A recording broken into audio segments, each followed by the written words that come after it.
Manipulation des goûts, textures, couleurs, fantaisie et surtout des émotions. Je respire, je mange et je crée. Si je pouvais m'en passer, je le ferais peut-être, parce que je trouve que parfois les conditions de la création sont très dures, mais j'ai pas le choix. C'est quelque chose qui vous porte à aller au-delà de vos capacités.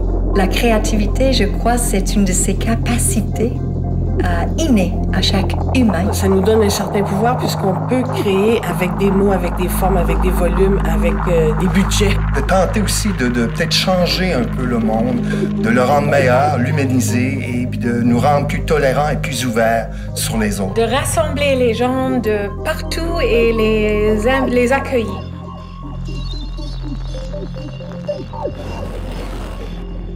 Montréal Baroque est un festival de musique baroque, principalement, qui inclut théâtre, danse et musique.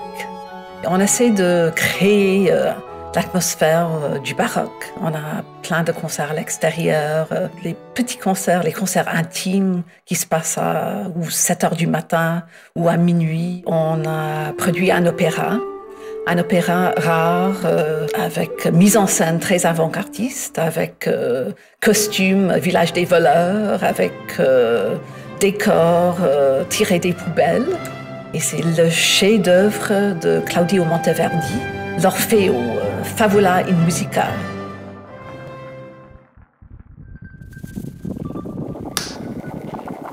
Le FIFEM, qui est le Festival international du film pour enfants de Montréal, a célébré son 10e anniversaire en 2007 et ça a été une année extraordinaire puisque nous avons accueilli plus de 15 000 enfants, parents, grands-parents au cinéma Beaubien pendant 9 jours. Et ces familles ont vu des films d'une vingtaine de pays.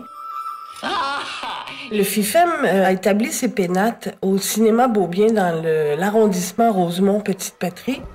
Et nous avons réussi à bien nous impliquer dans ce quartier avec les instances et les familles de Rosemont, qui sont nos spectateurs les plus réguliers. Molière, c'est un organisme qui a été mis sur pied pour répondre aux jeunes artistes qui utilisent les nouvelles technologies comme moyen d'expression. Donc, c'est un organisme de service qui aide aux artistes à produire et à diffuser leurs œuvres, tant au Canada que sur le plan international. Au niveau des activités de diffusion, c'est clair que Molière est peut-être le seul organisme canadien à diffuser des œuvres des artistes en art médiatique. Sur le plan international, il y a plus de 50% des activités du groupe Molière qui sont consacrées à la diffusion et au rayonnement des œuvres canadiennes en art médiatique.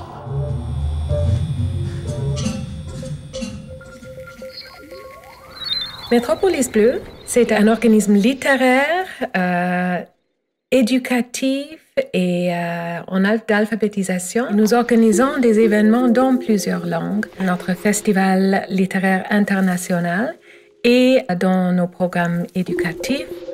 Et nous avons également plusieurs programmes alpha et littérature en français, anglais et d'autres langues également.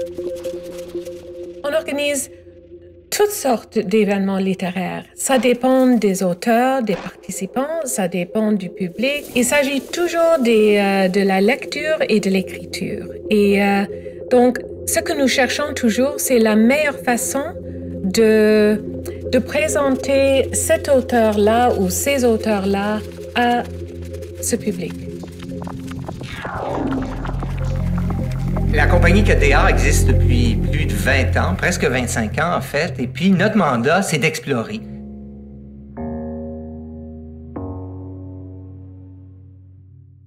On intègre plein de médiums, les uns avec les autres, des nouvelles technologies à des arts de la scène qui existent depuis des milliers d'années. On essaie de brouiller les frontières entre la musique, la danse, le théâtre, la performance.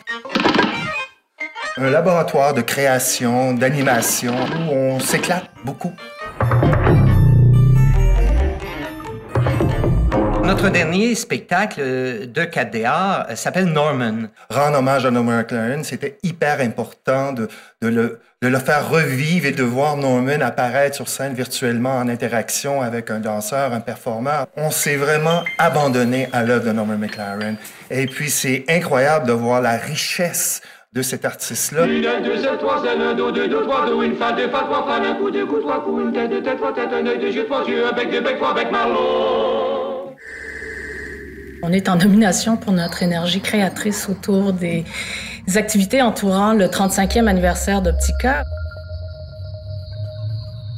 Optica a été fondée en 1972 par William et Ewing. Optica est un centre d'artistes autogérés. C'est le premier centre d'artistes autogérés au Québec et au Canada, diffuseur et producteur d'œuvres contemporaines. Ses débuts sont consacrés uniquement à la photographie. Par la suite, son spectre disciplinaire s'est élargi pour englober d'autres pratiques avec une approche multidisciplinaire qui comporte aussi des conférences, des rencontres avec les artistes.